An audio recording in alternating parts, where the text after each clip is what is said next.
इसलिए इंसान को अपने जीवन में हर तरह का अभ्यास होना चाहिए। आज तो हमें खाने के लिए 5 पकवान मिल रहे हैं, और कल जो है ऐसी नौबत आएगी 5 पकवान के बाद तो दूर, नमक भी मिलना मुश्किल हो जाएगा। यदि हम किसी के घर पे चले गए, किसी गरीब के घर पे चले गए, और वहां पर जो है हम भोजन करने के लिए बैठे, उसके पास में नमक नहीं था, मिर्ची नहीं थी, तिकड़ा नहीं था, आपको थोड़े से चावल मिल गए, तो मन क्या कहता है, अरे इस चावल से क्या पेट भरेगा। लेकिन यदि हमारा पूर्व का अभ्यास होगा तो हमारे जीवन में संक्लेश नहीं हो सकता है। इसलिए हर तरह का अभ्यास होना चाहिए। हम 30 दिन डनलप के गद्दे पे सोते हैं तो एक दिन चटाई के ऊपर सोने का भी अभ्यास रखना चाहिए। हम रोज मीठा खाते हैं तो कभी नीरस भोजन भी करने का अभ्यास करना चाहिए, तो जीवन में कभी भी संक्लेश नहीं हो सकता है। वो सम्राट जिसने अपने जीवन में कोई अभ्यास नहीं किया, कोई अभ्यास नहीं किया, जंगल में चला गया, और जो है जंगल में उसको प्यास लगी तो हाय तौबा, हाय बाप, पानी पानी पानी कर रहा है, लेकिन जंगल में सुने कौन, कोई सुनने वाला नहीं। धीरे धीरे आगे आगे बढ़ता गया, और जो है सामने एक झोपड़ी दिखाई दी। उस झोपड़ी के अंदर बुढ़िया थी। वह राजा जैसे तैसे करके उस झोपड़ी के अंदर गया, और झोपड़ी में जाकर के बुढ़िया माँ से कहा कि बुढ़िया माँ, मुझे प्यास लग रही है, मुझे पीने के लिए पानी दो। बुढ़िया ने कहा ठीक है, आप खटिए के ऊपर बैठ जाओ, मैं अभी पानी लेकर के आती हूँ। बुढ़िया जो है एक लोटे में पानी लेकर के आई और कहा सबसे पहले आप अपने हाथ मुंह धो लीजिए, मैं जो है भीतर से आती हूँ। वह बुढ़िया अपने बगीचे में गई और एक बहुत बड़ा अनार लेकर के आई। और उस बुढ़िया ने उस राजा के सामने उस एक अनार का रस निकाला। वह रस जो है उस अनार में इतना रस था कि पूरा लोटा भर गया, और राजा को जो है वह रस पीने के लिए दे दिया। पी दिए। राजा बहुत प्रसन्न हुए। स्वाभाविक है, जब हमारी प्यास बुझ जाती है और प्यास के साथ साथ में हमें लोटा भर रस मिल जाता है तो अपन थैंक यू क्या बोलते हो, हैं, धन्यवाद देते हो सामने वाले को। थैंक यू, धन्यवाद, आपने जो है हमारा बहुत उपकार किया। उस राजा ने भी देखा ये बुढ़िया जो है हमारे यहाँ पर बहुत अच्छी बुढ़िया है, उसका मन प्रसन्न हो गया। तो उस बुढ़िया ने जो है, उस बुढ़िया को राजा ने, सम्राट ने जो है एक सोने की मोहर जो है उसको दी। लेकिन बुढ़िया ने कहा राजन, इस मोहर को मैं क्या करूंगी, मेरे लिए तो यूजलेस है, कोई उपयोग नहीं है। मैं तो मात्र 2 रोटी खाने वाली बुढ़ापे में और क्या खा सकती हूँ ज्यादा से ज्यादा। क्यों दादी, ते कहीं खाओ बुढ़ापा में, हैं, कहीं खाओ, लड्डू खा रहे हो कि नहीं खा रहे, मेथी का हैं, हलवो, मूंग की दाल को हलवो, अब कहीं खाओ महाराज, मैं तो बूढ़ा हो गया, हैं, मुंह में दांत नहीं, पेट में हाथ नहीं, आंखों से दिखता नहीं, थाली में बसता नहीं।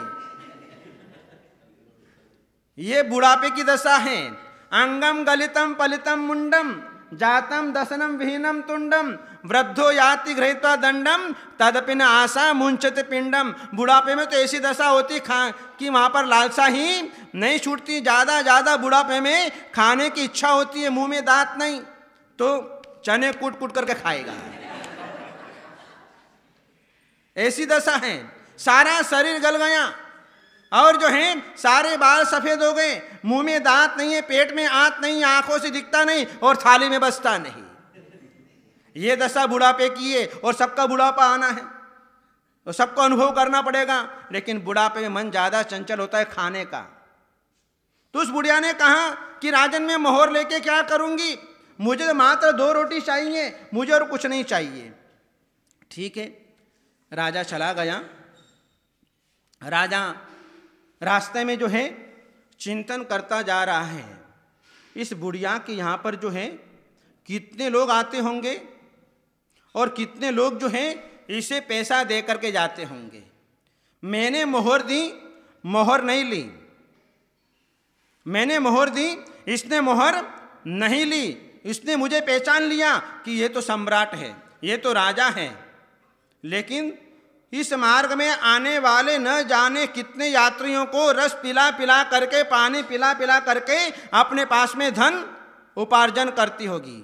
और साथ में दूसरा विचार यह आया कि ये अपने बगीचे का टैक्स देती है या नहीं, ऐसा मन में विचार आ गया। दूसरे दिन राजा ने क्या किया कि अपनी वेशभूषा बदल दी और सामान्य व्यक्ति के ड्रेस में गया। उस बुढ़िया के पास में वही थका मांदा और बुढ़िया से जाकर के कहा कि मुझे पानी पीना है। बुढ़िया ने जो है उसको जो है पानी दिया और जो है बागीचे में से अनार निकाल करके लेकर के आई। अब की बार तो क्या हुआ कि जैसे ही अनार निकाला उसमें से रस नहीं निकला। अब बुढ़िया विचार करने लगी आज मामला क्या है। इतने दिन से तो मैं रोज जो है अनार का रस निकालती थी और लोटा भर जाता था, लेकिन आज जो है एक अनार से मेरा लोटा नहीं भरा, क्या मामला है। उस बुढ़िया ने 5 अनार का रस निकाला तब भी लोटा नहीं भरा, 10 अनार का रस निकाला तब भी नहीं भरा। बुढ़िया ने विचार किया कि इसके अंदर कोई ना कोई पाप जरूर है। राजा ये देख रहा है और राजा देख रहा है और जो है बुढ़िया ने जो है देखा और जो है पूछा। राजा ने जो है कहा कि आप जो है उस दिन तो हमको 1 अनार का रस निकाल के दिया था तो लोटा भर गया था, और आज जो है 5-5 अनार का रस निकाल दिया तब भी लोटा नहीं भरा, क्या मामला है। बुढ़िया बुद्धिमानी थी। बुढ़िया ने कहा मुझे लगता है कि राजा के मन में पाप आ गया है। राजा के मन में पाप आ गया। क्या पाप आ गया? टैक्स लेने का। ये बुढ़िया टैक्स चुकाती है या नहीं, ये मन में पाप आया। तब जो है बुढ़िया ने राजा से कहा कि जो है आपके मन में पाप का भाव आ गया, इसीलिए आज जो है 5-5 अनार निकालने पर भी आज मेरा लोटा नहीं भरा। उस दिन तो जो है 1 अनार से मेरा जो है लोटा भर गया था। तब राजा ने विचार किया कि इस बुढ़िया ने मेरे मन की बात को जान लिया और कहा कि माँ जी आप बिल्कुल ठीक कहते हैं। उस दिन मैं आया था तो आपने जो है 1 अनार में पूरा लोटा रस निकाल लिया और मुझे पिला दिया था। आज तो 5-5 अनार का रस निकालने के उपरांत भी लोटा नहीं भरा। मैंने आपकी परीक्षा की थी। तो इसलिए जैसा व्यक्ति का भाव होता है वैसा ही प्रभाव आता है। जैसे व्यक्ति के भीतर के परिणाम होते हैं सामने वाले के ऊपर ऐसा प्रभाव पड़ जाता है। रस से लोटा नहीं भर पाया है। इसलिए जो है हर व्यक्ति का अपना अपना आभा मंडल हुआ करता है। जहां अपन देखते हैं कि आभा मंडल का प्रभाव कैसा होता है। जिस समय कंस ने सारी गायों को जो है अपने नगर के अंदर बुलवा लिया, लेकिन श्री कृष्ण ने एक बांसुरी बजाई, एक संगीत बजाया कि सारी गायें वापस उस संगीत की आवाज को सुन करके अपने पास में आ गई। अपन कितना संगीत गाते हैं? अपन कितने संगीत गाते हैं? अभी तक एक गाय हमारे पास में नहीं आई। गाय की बात तो बहुत दूर, एक व्यक्ति भी हमारे पास में नहीं आया है। देखो आभा मंडल का प्रभाव कि जहां कृष्ण एक बांसुरी बजाते थे, एक संगीत बजाते थे, वहां पर सारी की सारी गायें लौट करके आ जाया करती थी। कैसा जो है आभा मंडल का प्रभाव पड़ता है। इसलिए अपने जीवन में हर व्यक्ति का हर तरह का आभा मंडल हुआ करता है। तीर्थंकर प्रभु का आभा मंडल इतना तेज होता है कि जिसमें भव्य जीवों को अपने सात भव दिखाई देने लगते हैं। ऐसी शक्ति और सामर्थ्य उस आभा मंडल में होती है। और ऐसा आभा मंडल यदि हमको मिल जाए तो हमारा उद्धार हो जाए, हमारा कल्याण हो जाए। ऐसा तीर्थंकर प्रभु के आभा मंडल में हमें सात सात भव दिखाई देने लगे तो हम अपने जीवन में कल्याण कर सके। इसलिए जो आभा मंडल का बहुत बड़ा प्रभाव पड़ता है। अपन दान दे रहे हैं, दान देते समय कैसे भाव होते अपने हैं, कैसे भाव होते हैं कि साधुओं का निरंतराय आहार होना चाहिए, किसी प्रकार की बाधाएं नहीं पहुंचे, ये भाव रहता है। सवेरे से लेकर के सवेरे 4 बजे से उठते हैं तब से लेकर के और जब तक महाराज का आहार नहीं हो जाता है तब तक एक ही भाव कि निरंतराय आहार हो जाना चाहिए। वो आभा मंडल का प्रभाव साधु के ऊपर पड़ता है। और जब साधु का आहार अच्छी तरह से हो जाता है तो साधु संतों का जो आभा मंडल निकलता है उस समय जो है उस दाता के लिए, उस श्रावक के लिए कैसा आशीर्वाद मिलता है। सद्धर्म वृद्धिरस्तु, आपके धर्म की वृद्धि हो। और जो है साधु संत ये भावना करता है कि इन दातारों का कभी भी भंडार खाली नहीं होवे, हमेशा धन दौलत से निरंतर भरा रहे और ये दान देते रहें। ऐसी भावना उनके मन के अंदर हुआ करती है।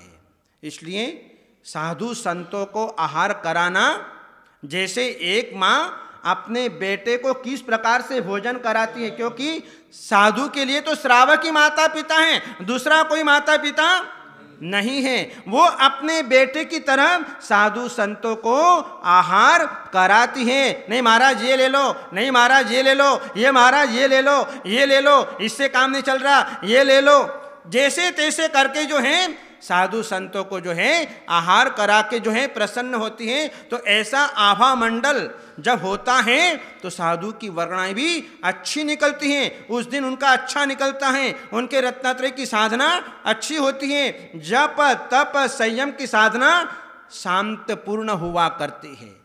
श्रावक का दिया हुआ एक ग्रास वह साधु को दिन भर निरंतर धर्म ध्यान कराता है। साधु दिन भर में जितना पुण्य करता है वो पुण्य का हिस्सा तुम्हारी झोली के अंदर जाता है। इतना जो है दान का प्रभाव है, यह आभा मंडल का प्रभाव है। इसलिए अपने जीवन में दान देना चाहिए, दान से वंचित नहीं रहना चाहिए। बस थोड़ी सी जिबड़ी को वश में कर लो, ये जिबड़ी वश में नहीं है, ये चटुकड़ी है। ये वश में हो जाए तो दान देना फिर सहज हो जाता है। बस इंसान जो है इसको वश में नहीं कर पाता है। यदि ये वश में हो जाए तो अपने जीवन में कितना पुण्य संपादन कर ले। तो ऐसा आभा मंडल जो है साधु संतों का, श्रावकों का होता है, जिसके कारण उसको बार बार साधु संतों को आहार देने की इच्छा होती नहीं। मैं तो जाऊंगा चाहे कुछ भी हो जाए, घर का काम पड़ा रहे, कितना भी काम हो, मैं तो महाराज को आहार देने जाऊंगा ही जाऊंगा, मैं तो महाराज माता जी को आहार देऊंगी ही देऊंगी। बार बार जो भावनाएं बना करती है। इसलिए जो है अपने जीवन में ये अवसर बार बार नहीं मिलता।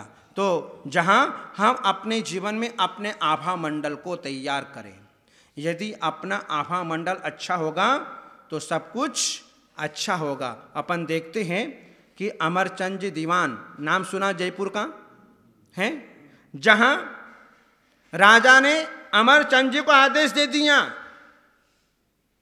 कि तुमको शेर को जलेबी खिलानी है। आप खिला सकते हैं? आप खिला सकते? किनकी ताकत है जलेबी खिलाने की? खा लेंगे तो शुगर बढ़ जाएगी, खा नहीं सकते,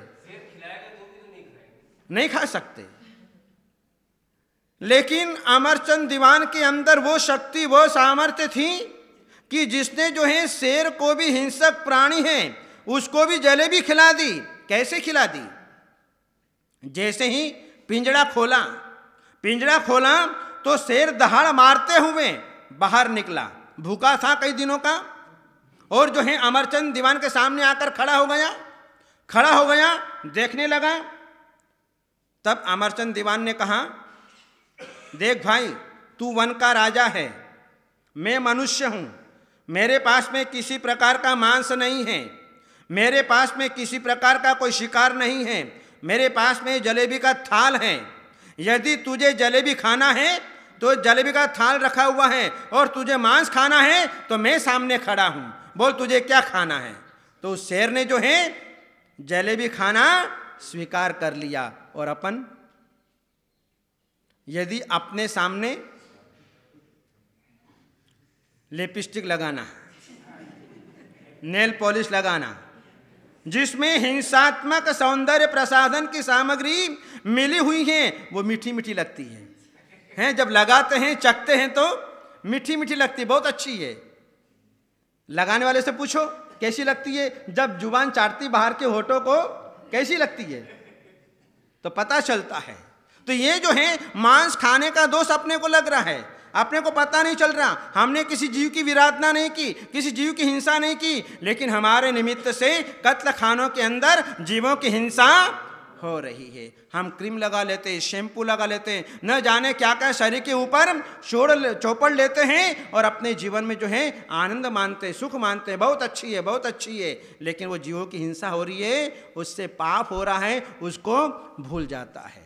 इस प्रकार से जो है जहां अमरचंद दीवान ने उस भूखे शेर को जलेबियां खिला दी और शेर ने भी जो है उस जलेबियों को खा लिया, ऐसा अमरचंद दीवान का आभा मंडल, उसका प्रभाव शेर के ऊपर पड़ा, क्योंकि वह अमरचंद दीवान शाकाहारी था। उस शाकाहारी का आभा मंडल उस शेर के ऊपर पड़ा, जिसके कारण शेर ने भी जो है जलेबियां खा ली। अपने सामने आलू आ जाए तो आलू भी नहीं छोड़ते, पंतु प्याज आ जाए तो प्याज नहीं छोड़ते, लहसुन आ जाए तो लहसुन नहीं छोड़ते हैं, फास्ट फूड आ जाए वो भी नहीं छोड़ते।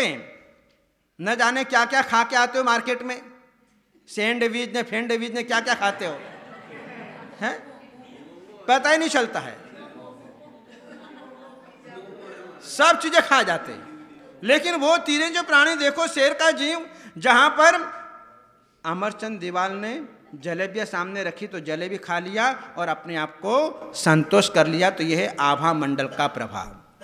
इसलिए अपने जीवन में आभा मंडल ऐसा बनाना चाहिए कि सामने वाले को भी प्रभावित कर सके। तो भगवान तीर्थंकर प्रभुओं के समोह शरण में उनका आभा मंडल में भव्य जीवों को सात भव दिखाई देते हैं। ऐसा मान तुंगा आचार्य देव ने इस 34वें श्लोक के अंदर जो है हमको बतलाया है। बोलो आदिनाथ भगवान की।